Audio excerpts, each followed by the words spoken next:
Hello বন্ধুরা, তো আজকের রেসিপি হচ্ছে মাশরুম।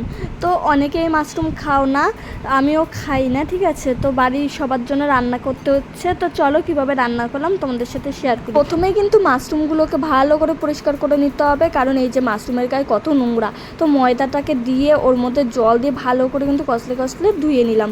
এরকমভাবে কিন্তু অনেকবার ধুতে হবে, আমি বেশিবার দেখাইনি। তো এগুলোকে পরিষ্কার করে নেওয়াটাই বেটার। তারপরে কিন্তু আবার ওই গায়ের ছালটাকে তুলে নিলাম।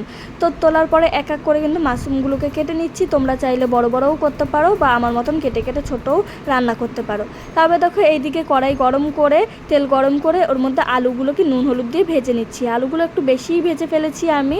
তো তারপরে কিন্তু কড়াইয়ে আবার তেল দিয়ে তো পেঁয়াজটাকে হালকা একটু ভাজা ভাজা করে নেওয়ার পরে ওর মধ্যে আদা রসুনের পেস্ট আর টমেটো কুচি দিয়ে স্বাদ অনুযায়ী লবণ, পরিমাণ মতন হলুদ গুঁড়ো, লঙ্কা গুঁড়ো, জিরের গুঁড়ো দিয়ে কিন্তু কষিয়ে নিতে হবে। তারপরে ভেজে রাখা আলুগুলো আর মাশরুমটাকে দিয়ে একটু কষিয়ে নেব। কষানো হয়ে গেলে পরিমাণ মতন জল দিয়ে কিন্তু এটাকে ঢাকা চাপা দিয়ে রান্না করে নেব। না হয়ে গেলে লাস্টে দিয়ে দেবো গরম মশলা গুঁড়ো। আর খেতে কিন্তু অনেকটা মাংসের মতন হয়েছিল ওরা বলছিল।